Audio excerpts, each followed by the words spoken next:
ومن تبعهم بإحسان إلى يوم الدين أما بعد فقد قال الله تعالى في القرآن العظيم أعوذ بالله من الشيطان الرجيم بسم الله الرحمن الرحيم ألا إن أولياء الله لا خوف عليهم ولا هم يحزنون الذين آمنوا وكانوا يتقون صدق الله مولانا العظيم وصدق رسوله النبي الأمين الكريم ونحن على ذلك لمن الشاهدين والشاكرين آمين والحمد لله رب العالمين يا صاحب الجمال ويا سيد البشر من وجهك المنير لقد ذكر القمر لا يمكن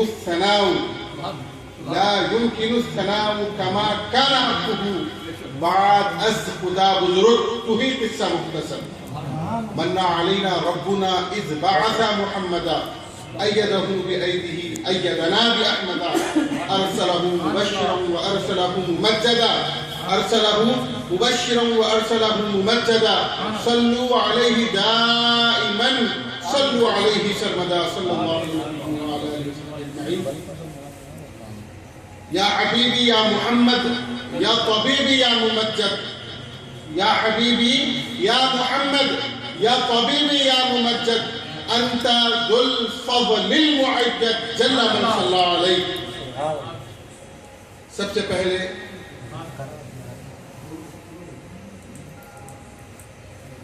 یہ میرے لیے بڑی بات ہے کہ میں اپنے شیخ طریقت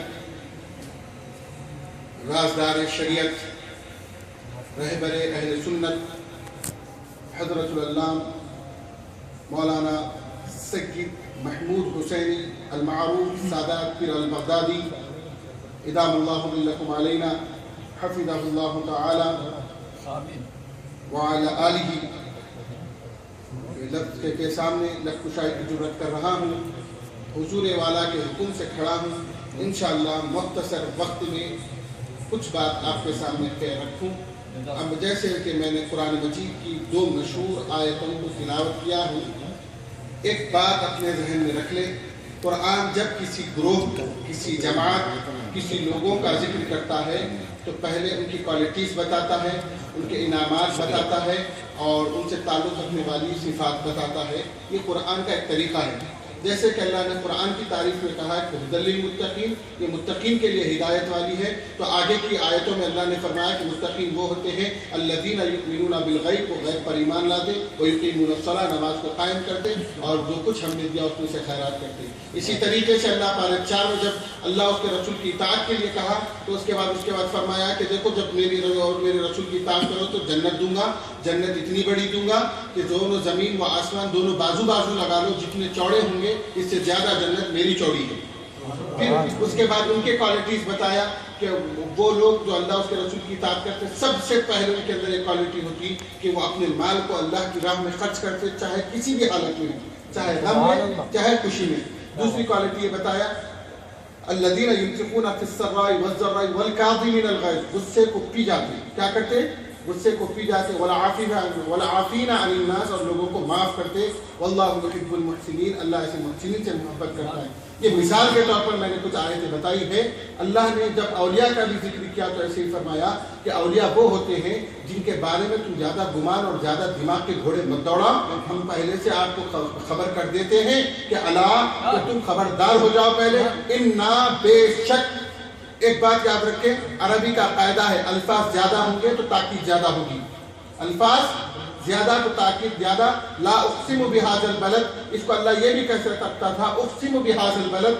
عربی گرامر سے کوئی بات نہیں ہوتی تھی، لیکن لا کا اضافہ اللہ کے آقا کے شہر کی قسم کھانے میں تاکید ہے. ایک قاعدہ ہے الفاظ کی زیادتی تاکید میں زیادتی. تو اللہ نے یا اللہ انا دونوں کی زیادتی کر کر بتایا کہ ہمارے اولیاء کے بارے میں تم زیادہ مت سوچو. انشاءاللہ اس پر پھر کبھی بات کریں. میں دوسری جو اس کے ضمن میں جو اس سے ریلیٹڈ آیت آئی ہے اس میں اللہ نے فرمایا اب اولیاء تم نے سنا ہے اولیاء کو خوف نہیں ہوتا، لیکن اولیاء ہوتے کون؟ ان کے اندر کیا کوالٹیز ہوتی ہے، کیا صفات ہوتے ہیں جن کو اولیاء کہا جاتا ہے. تو اللہ آگے ارشاد فرماتا ہے الذین آمنوا وکانوا یتقون. یعنی پچھلی آیت کی تفسیر اللہ اپنی دوسری آیت سے کر رہا ہے. یہ تفسیر اصول تفسیر میں یہ سب سے بہترین تفسیر ہے. جس آیت کی تفسیر خود خالق کائنات کر دے اس سے بہتر کوئی دوسری تفسیر نہیں ہوتی. تو معلوم ہوا کہ اتقون، اب رہی بات، اب تھوڑا غور سے سنیں، اپنے ذہن کو ایک جگہ رکھیں، اپنے اس بات پر میں جو اپنے آپ کو ایک پورا انشاءاللہ 10 منٹ کے اندر آپ کو میں بات بتاؤں، لیکن 10 منٹ تک آپ اپنے ذہن کو حاضر رکھیں کہ یہ جو چیز ہوتی ہے اولیاء میں، جیسے کہ ابھی بیابانی صاحب آپ کے سامنے منقبت پیران پیر سنا رہے تھے کہ 70 مریدوں کے گھر میں آپ ایک وقت پہنچے، یہ کیا معمہ ہے نہیں سمجھ میں آتا. یہ جو تمام چیزیں ہوتی ہیں جو اولیاء اللہ سے ثابت ہوتی ہیں، جو شہداء سے ثابت ہوتی ہیں، اس کے اندر کیا کمال ہوتا ہے، اس کے اندر کیا خصوصیت ہوتی ہے، اس کے بارے میں آپ کو بتاؤں گا. کہ ایک ہوتی ہے لطافت، کومل پن جسے کہتے ہیں ہندی میں، انگلش میں سافٹنس، نرم ملائم، یہ ایک چیز ہوتی ہے اس کو کہتے ہیں لطافت. یہ دل کو، جس کا دل لطیف ہوتا ہے، یعنی جس کا دل نرم ہوتا ہے، جس کا دل ملائم اور کومل ہو جاتا ہے، اسے کہتے ہیں لطافت. ایک ہوتی کثافت، یعنی سختی، مکروہات، جس کا ہونا بھی ذہن کو پسند نہ ہو، جیسے گناہ گاروں کا دل ہوتا ہے. اب اس دو چیزوں کو ذہن میں رکھیں. اب رہی بات لطافت، جس کے اندر جتنی ہوتی ہے، جو قربت الہی میں جتنا قریب ہوتا ہے. لطافت ہر شخص میں اتنی ہوتی ہے جو قربت الہی یعنی اللہ سے جو جتنا قریب ہوتا ہے، اس کا دل اتنا نرم ہوتا ہے، اور جس کا دل جتنا نرم ہوتا ہے ساری کائنات پہ وہ حکومت کرتا ہے. اب اس کو سمجھنے کے لیے اس بات پر آئے. پانی آپ نے دیکھا، پانی نرم ہوتا ہے، لطافت ہوتی ہے. اس بات سے اس کو تھوڑی جگہ ملے نکل جاتا ہے. آگ میں کثافت ہوتی ہے، جگہ میں سے نکل جاتی ہے بلکہ جگہ جلا دیتی ہے. اسی طریقے سے ہوا میں ایک لطافت ہوتی ہے. پانی کے مقابل میں ہوا میں لطافت یعنی نرم پن. لطافت ایک عربی ورڈ ہے جس کے معنی نرم اور کومل پن کے آتے ہیں. تو اب ہوا جو ہوتی ہے، ہوا کے اندر جو نرمائی ہوتی ہے وہ پانی کے مقابل زیادہ ہوتی ہے. اس بات سے جہاں پانی نہیں جا سکتا وہاں پہ ہوا جاتی ہے. جیسے اونچائی پر ہے ہوا چلتی ہے، لیکن دونوں کی لطافت ایسی ہے کہ دو مل نہیں سکتے. پانی اور ہوا ایک جگہ کبھی نہیں ہوتی. اور ہوا ایک ایسی چیز ہے جو پانی میں مل جائے تو پانی کو اڑا لے جائے، آگ کے ساتھ مل جائے تو آگ کو بھی لے جائے. اس کے اندر کی ایک لطافت ہوتی ہے. اسی طریقے سے یہ لطافت فرشتوں میں بھی ہوتی ہے. جیسے حدیث شریف میں ہے کہ حضرت ابراہیم علیہ السلام کو جب آگ میں ڈالا جا رہا تھا تو ابراہیم علیہ السلام کا تخت نہیں اٹھ رہا تھا. کیسے ڈالنا، بڑی آگ تھی، کس طریقے سے ڈالا جائے. بڑی غور فکر کے بعد شیطان مشورہ دیا، بولا کہ دیکھو ایک غلیر کے جیسی ایک تخت بناؤ، پورے کھینچ کر اس کے چھوڑو، جب وہ اپنی سپیڈ سے نکلیں گی نا تخت جگہ پہ رہ جائے گی. ابراہیم علیہ السلام اڑ کے چل جائیں گے. تو تخت کو کھینچنے کے بعد ہزاروں گھوڑے لگا دیے گئے، ہاتھی لگا دیے گئے، تخت جگہ سے نہیں ہل رہی. شیطان آ کر بولا ساری کائنات مل لے تو بھی یہ تخت اب نہیں اٹھنے والی. بولے وہ کیوں؟ بولے فرشتے پکڑے اس کو. بولے اب ان کو ہٹانے کا طریقہ کیا ہے؟ بولے کچھ برہنی عورتیں یعنی بغیر کپڑے والی عورتیں مردوں کو لاؤ، ان کی شرم کی وجہ سے یہ لوگ ہٹ جاتے ہیں. فوری لایا گیا، فرشتے ہٹ گئے، ابراہیم علیہ السلام کو ڈال دیا گیا. بہرحال یہ ایک قسم کے فرشتے ہوتے ہیں جو درجے مقابل، ہر فرشتوں کا ایک درجہ ہے، ہر فرشتہ ایک درجے پر ہوتا ہے. تو یہ فرشتوں کا درجہ یہ ہے کہ یہ گناہ سے آتے ہی دور ہو جاتے ہیں. لیکن ایک فرشتہ ایسا بھی اللہ نے بنایا، تمام مشرق مغرب شمال جنوب ایک ہی وقت میں پھرتا، حمام میں رہو یا کھانے پہ رہو یا کسی پہ بھی رہو پہنچ جاتا. ملک الموت. بولے کپڑے نہیں پہنے ان کو کچھ نہیں ہوتا، کمرے میں چھپ گئے ان کو کچھ نہیں ہوتا، غار میں چھپ گئے ان کو کچھ نہیں ہوتا. بولے ان فرشتوں کو ایک برہنے کپڑے والے آئے تو بھاگ گئے، لیکن یہ فرشتہ ہر وقت ہر جگہ آ جا رہا، کوئی لحاظ نہیں ہے، کوئی بات نہیں ہے، نہ شرماتا ہے نہ گھبراتا ہے. آپ نے سنا ہوگا داؤد علیہ السلام کے پاس وہ ویسے ہی پہنچا، موسیٰ علیہ السلام کے پاس وہ ویسے ہی پہنچا، ادریس علیہ السلام کے پاس ایسے ہی پہنچا. تو وہ فرشتہ کسی سے ڈرتا نہیں. اس کی جو رفتار ہے دنیا میں ادھر سے ادھر ایسے چلے جاتا ہے جیسے سوئی کے ناکے میں تاگا جیسے آتا جاتا ہے، ایسے یہ فرشتہ پہنچتا ہے. تو اس فرشتے کے اندر کیوں اتنی طاقت آئی؟ تو بولے اس کے اندر لطافت زیادہ ہے، طاقت نہیں لطافت زیادہ ہے. بولے وہ کیوں؟ کیونکہ یہ فرشتہ ان فرشتوں سے اللہ کی قربت میں زیادہ ہے. کس سے؟ اللہ کی قربت میں یہ فرشتہ زیادہ ہے دوسرے فرشتوں سے. تو اب معلوم ہو گیا کہ فرشتے میں اتنی لطافت ہے. بات سمجھ میں آ گئی. اب اس کے بعد اس فرشتے سے زیادہ بھی ایک طاقتور فرشتہ ہے، حضرت جبرائیل. امام سیوطی رحمۃ اللہ علیہ الحبائب فی اخبار الملائک میں فرماتے ہیں کہ کل قیامت کے دن جب سب کی روحیں نکل جائے گی تو 3 جنوں کی روح باقی رہے گی، ایک جبرائیل علیہ السلام، ایک اسرائیل علیہ السلام اور ایک میکائیل علیہ السلام۔ اللہ پوچھے گا بتاؤ اسرافیل علیہ السلام کی، اسرافیل بتاؤ کس کی روح باقی ہے؟ تو سب کہنے لگے یا رسول پروردگار عالم تمام دنیا کے جاندار تو چلے گئے لیکن ایک اسرائیل میرے بھائی باقی ہے، ایک میرے بھائی جبرائیل باقی ہے، ایک میں باقی ہوں۔ تو اے اسرائیل تم اسرائیل کی روح نکالو، اسرافیل تم اسرائیل کی سور پھونکنے والے فرشتے کو حکم ہوگا کہ تم روح نکالنے والے فرشتے کی روح نکالو۔ پھر اس کے بعد بچیں گے جبرائیل جن کی طاقت حضرت اسرائیل سے زیادہ ہے، اس واسطے ان کو وحی لانے کا کام دیا گیا۔ روح نکالنا بڑا کام نہیں ہے، وحی لانا اس سے بڑا کام ہے۔ تو اتنا بڑا کام حضرت جبرائیل علیہ السلام کو دیا گیا۔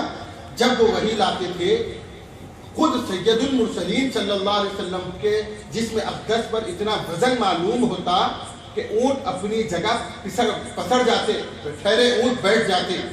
آقا علیہ السلام کا جسم مبارک وزن ہو جاتا، چہرے اقدس لال ہو جاتا۔ تقریباً 11-15 اس کی صفتیں ہیں کہ کس کس طریقے سے وحی نازل ہوتی تھی۔ بہرحال بتانا مقصد یہ ہے کہ اتنا بڑا کام حضرت جبرائیل کرتے تھے۔ تو جبرائیل علیہ السلام کی کوئی ذاتی کچھ نہیں تھی، ان کے اندر لطافت زیادہ تھی۔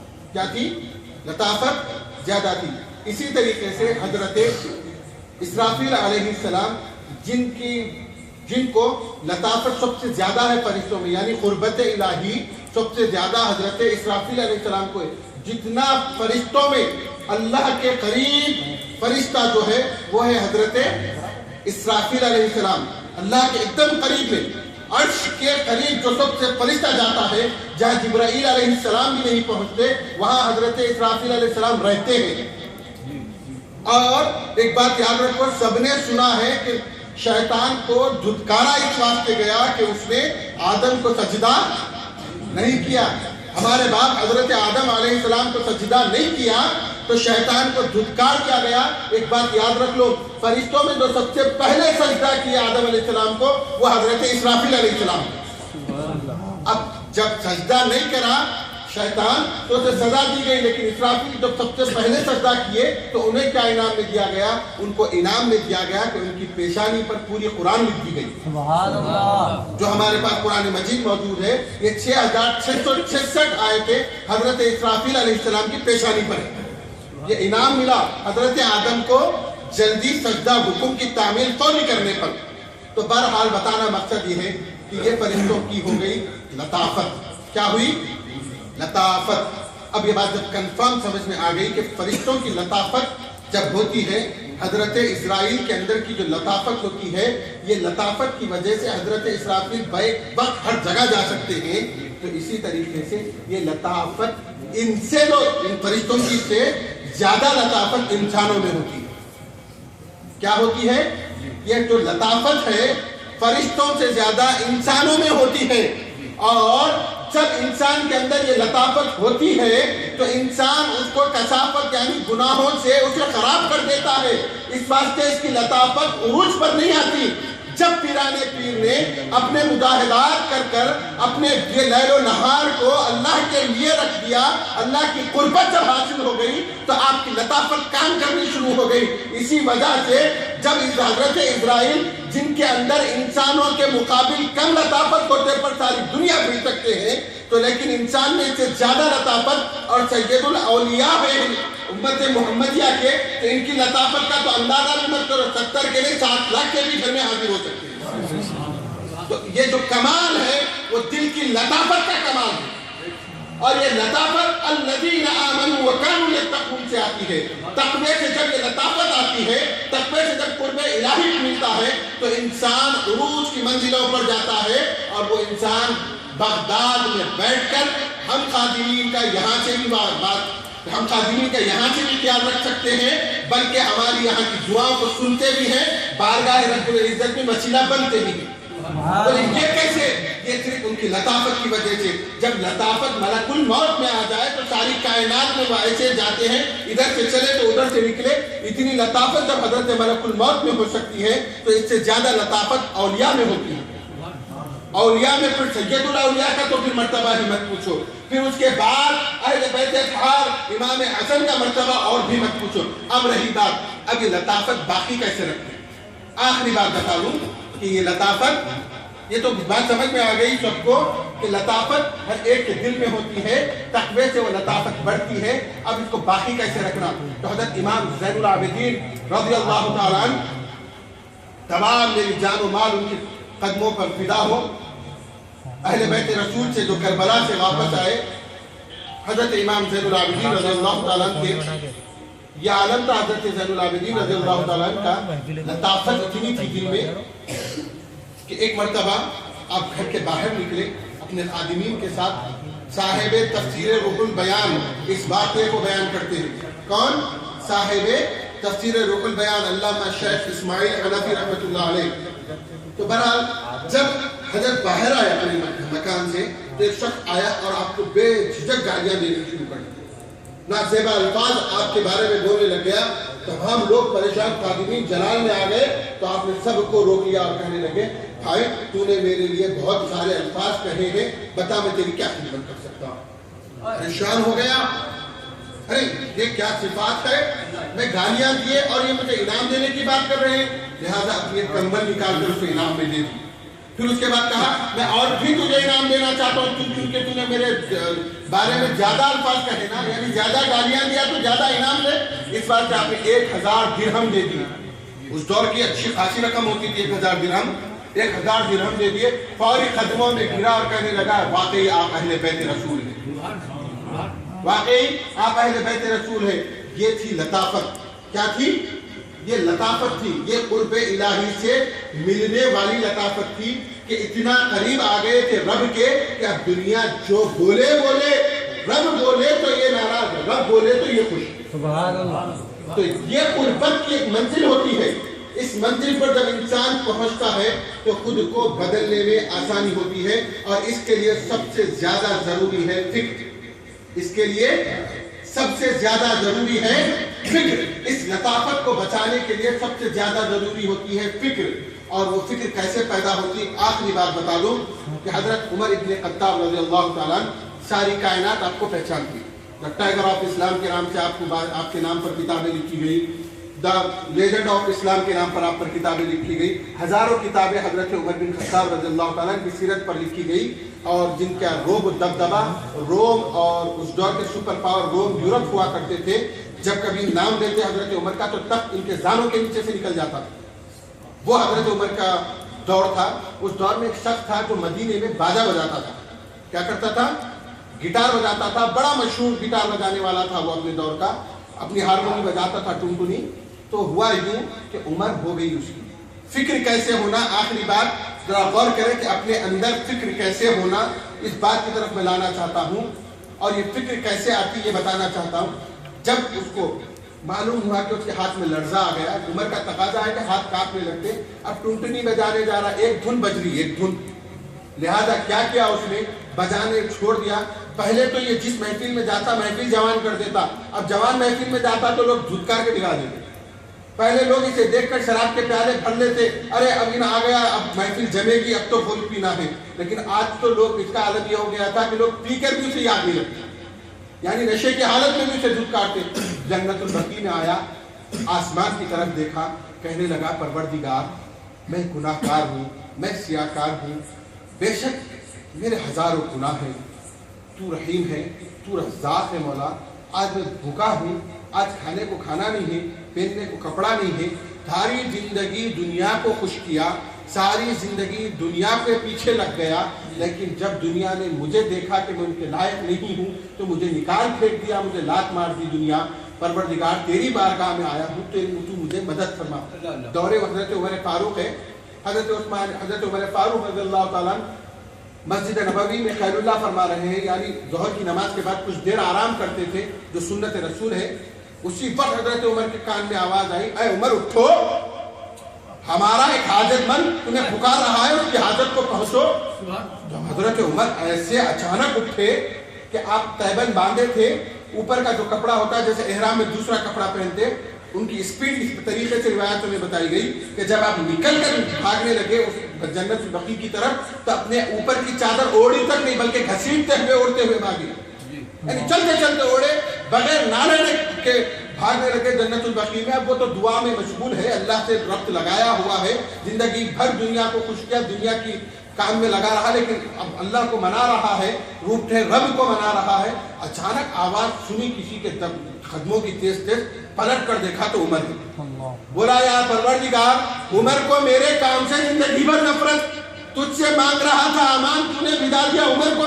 ارے سر باقی رہتا نہیں معلوم، پیٹ کے لیے روٹی مانگا، پیٹ باقی رہتا نہیں معلوم، عمر آئیں گے تو میرا حال کیا ہوگا؟ فوری اٹھا بھاگنے لگ گیا۔ حضرت عمر آواز دیے، رکتے حضرت عمر نے اس سے پوچھا بتا کیا حاجت ہے تیری؟ حیران ہو گیا۔ ایک بار پھر آسمان کو دیکھا، پوچھا عمر تمہیں کس نے بتایا کہ میں حاجت مند ہوں؟ وہ کہنے لگا تو جس سے دعا کر رہا تھا اسی رب نے مجھ سے کہا۔ آسمان کی طرف دیکھا، کہنے لگا پروردگار ساری زندگی دنیا کو خوش کیا، دنیا مجھے لات مار کر اپنی محفلوں سے نکال دی، ایک بار تجھے محبت سے پکارا، ایک بار فکر سے تجھے پکارا تو وقت کے شہنشاہ کو، جس کی حضرت عمر کی اس دور میں 21,55,000 مربع میل کی حکومت تھی، یعنی پورے بحر عرب آپ کے انڈر میں تھا۔ تو اس نے آسمان کی طرف دیکھ کر کہا پروردگار ایک بار پکارا تو وقت کے بادشاہ کو میری خدمت کے لیے بھیج دیا۔ اتنی فکر اس کے دل میں پیدا ہوئی کہ اسی وقت دل پھٹ کر وہ انتقال کر گیا، اتنی فکر پیدا ہوئی۔ یہ ہوتی ہے فکر، یہ ہوتی ہے بے چینی، یہ ہوتا ہے رب سے پوچھنے کا، رب سے مانگنے کا طریقہ، یہ ہوتا ہے اخلاص۔ جب یہ انسان کے کردار میں آتا ہے، خود امام بخاری رحمۃ اللہ علیہ ساری کائنات آج کے دور حاضر میں کتاب اللہ یعنی قرآن کے بعد جو سب سے افضل کتاب مانی جاتی ہے وہ ہے بخاری شریف۔ اسی احادیث کو اور بھی ائمہ نے لکھا، لیکن بخاری کو جو مقام ملا کسی دوسری کتاب کو وہ مقبولیت نہیں ملی۔ اس امام بخاری سے پوچھے کہ آپ نے زندگی بھر کیا کیا؟ انہوں نے کہا کہ 20 سال میں نے لگائے اصول حدیث سیکھنے میں۔ کتنے سال؟ آپ 20 دن میں گئے تو اہل حدیث بن جا رہے، کیسے بن رہے سمجھ میں نہیں آ رہا۔ 20 سال میں نے لگائے کس لیے؟ اصول حدیث سیکھنے کے لیے۔ 18 سال صرف ادب سیکھا، 2 سال علم سیکھا۔ 18 سال علم کا ادب سیکھا اور 2 سال علم سیکھا۔ کاش کہ میں وہ 2 سال کی ادب ہی سیکھ لیتا۔ یہ آپ کے الفاظ۔ اور ہمارا معاملہ یاد رکھو، بڑی نسبت سے لگے ہیں تو بڑا ادب بھی ہمارے اندر ہونا، بڑی نسبت کے ساتھ جڑے ہیں، بڑا ادب بھی ہمارے ساتھ ہونا۔ اگر کوئی آقا علیہ السلام کا ادب کافر نہیں کرتا تو آپ صاحب بولتا تھا مسلمان ہی نہیں ہے، رسول کے کہاں سے ادب کرے گا؟ لیکن کوئی مسلمان ہو کر آقا کا بے ادبی کرے، برداشت نہیں ہوتا۔ اسی طریقے سے کوئی ایسا شخص مریدین میں ہے جو اپنے شیخ کو صرف بوسیلہ مصطفیٰ مانا اور اس کے علاوہ کسی دوسری چیز سے نہیں مانا۔ ہر ایک نے اپنا ہاتھ یہی کہہ کر دیا کہ میں غوث اعظم کے ہاتھ میں ہاتھ دیتا ہوں، ہر ایک نے یہی سوچ کر دیا کہ ان کے ذریعے میں مصطفیٰ سے ملنا چاہتا ہوں، ان کے ذریعے آقا کی خوشنودی حاصل کرنا چاہتا ہوں۔ یہ اللہ کے اہل بیت ہے، اللہ کے رسول کے اہل بیت ہے، ان سے تعلق جوڑ لوں گا تو کل قیامت میں ان کے غلاموں میں بھی آ جائے تو بس۔ جب سب نے یہی سوچ کر ہاتھ دیا ہے تو پھر ہمارے ذہن سب کے ایک ہونا، ہمارا ادب سب کا ایک ہونا۔ صحابہ کے متعلق مشہور ہے کہ ایک مرتبہ صحابہ جنگ کو گئے تو جاسوس لگ گئے، کتنی فوج اتری، کیا ہوگی، کیا کرنا ہے۔ ایک طریقہ ہوتا ہے جنگ کا کہ اگلی فوج آئی تو کتنی ہوگی، کیا ان کا کمانڈ کون کرے گا، کیا کرے گا۔ تو ایک جاسوس پہنچا مکے کا، جا کر فوری دیکھا، صحابہ کا ادب دیکھا کہ آقا وضو کرتے ہیں تو پانی زمین پر گرنے نہیں دیتے۔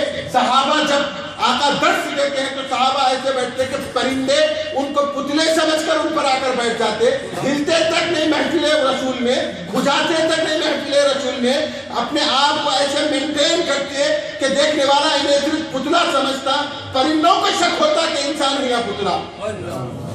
جب یہ دیکھا فوری پہنچا اپنے پاس کے لوگوں پر، کہنے لگا ارے مسلمانوں سے لڑنا ناممکن۔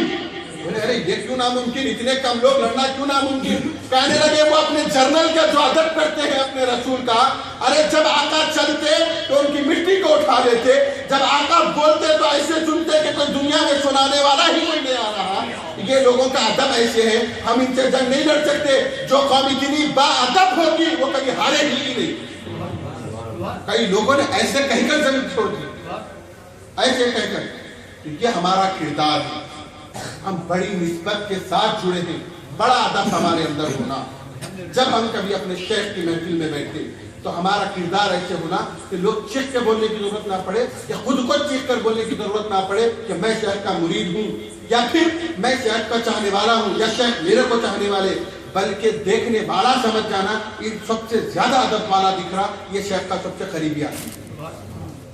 آپ کو معلوم ہے بابا فرید الدین شکرگنج رحمۃ اللہ علیہ جب حضرت نظام الدین محبوب الہی کو اپنے پاس بلائے، 9 مہینوں تک، کتنے دن؟ 9 مہینوں تک حضرت نظام الدین محبوب الہی کچھ کھائے نہ کچھ پیے، صرف اس بات سے چھوٹی سی غلطی تھی، غلطی بھی نہیں بولتے، ایک کتاب تھی، وہ کتاب کو پڑھا رہے تھے حضرت، عوارف المعارف ایک کتاب ہے تصوف کی، وہ حضرت پڑھا رہے تھے، کچھ مرید نے اتنا کہا آپ کے پاس شاید جو کتاب ہے نا وہ تھوڑی بھیڑی بھی ہے، اس کے الفاظ کچھ بکھرے ہوئے ہیں، انک پانی پڑنے سے انک پھیل گئی، ہمارے پاس ایک کتاب ہے، وہ کتاب اچھی ہے۔ اتنا کہنا تھا، شیخ کو ایک جلال آیا، فوری کہنے لگے جب وہ کتاب اچھی تو ادھر چلو، محفل سے ہٹا دیے گئے۔ 9 مہینوں تک، کتنے دن؟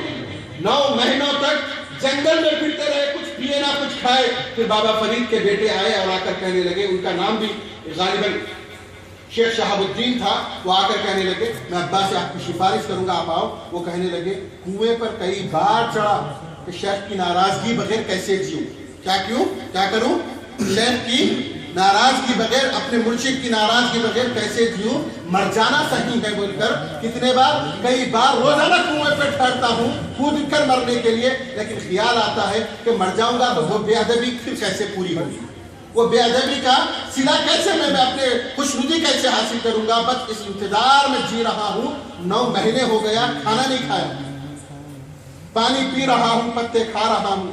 اس کے بعد آپ نے ان کو زبردستی کھانا کھلائے، ان کی سفارش کی، تو حضرت بابا فرید الدین رحمۃ اللہ علیہ جب انہیں اپنے محفل میں بلائے تو اس کے بعد ایسے نوازا اور کہا کہ یہ کیا کرے، یہ تو آزمائش ہے، یہ تو آزمائش ہے، ہم دیکھنا چاہتے تھے کہ تم ہمارے میدان میں کتنے۔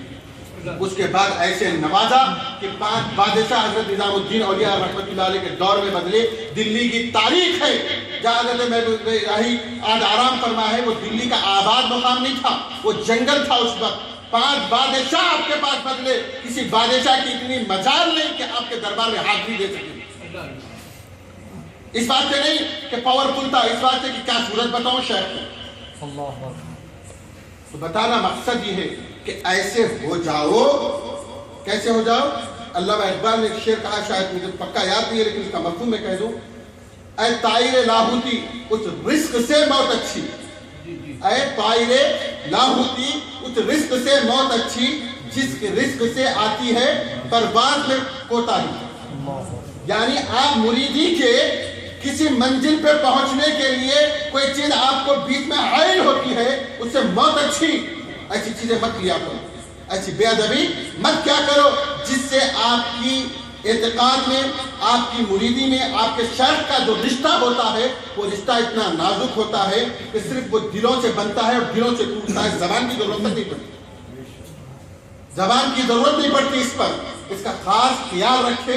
وقت اجازت نہیں دیتا، میں اپنی بات کو سمیٹتے ہوئے میں آپ کو یہی کہوں گا کہ سب سے پہلے جب مرید بنے ہیں تو وقت اس کو دو، اور اس کے لیے آپ سب سے پہلے ایسے لوگوں کی تعریف پڑھو جیسے نظام الدین اولیاء ہے، جیسے بابا فرید الدین شکرگنج ہے، ان لوگوں کی تعلیم پڑھو، حضرت امیر خسرو ہے۔ اگر پڑھیں گے تو معلوم ہوگا کہ مرید کیسے ہونا اور مرشد کا ادب کیسے کرنا۔ فنا فی الشیخ کسے کہتے ہیں؟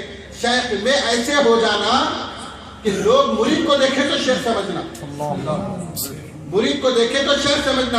وقت اجازت نہیں دیتا، انشاءاللہ اگلی 17 میں صرف اسی موضوع پر میں آپ سے بات کرنے کی کوشش کروں گا۔ مولا تعالیٰ سے دعا ہے کہ مولا تعالیٰ ہم سب کو ایک اور نیک بنائے، ہمارے صفوں میں اتحاد عطا فرمائے، ہمیں آخری سانس تک اتباع دین کرنے، عشق رسول اور عشق شیخ میں مر مٹنے کا جذبہ عطا فرمائے۔ وآخر دعوانا الحمدللہ رب العالمین۔ جزاکم اللہ.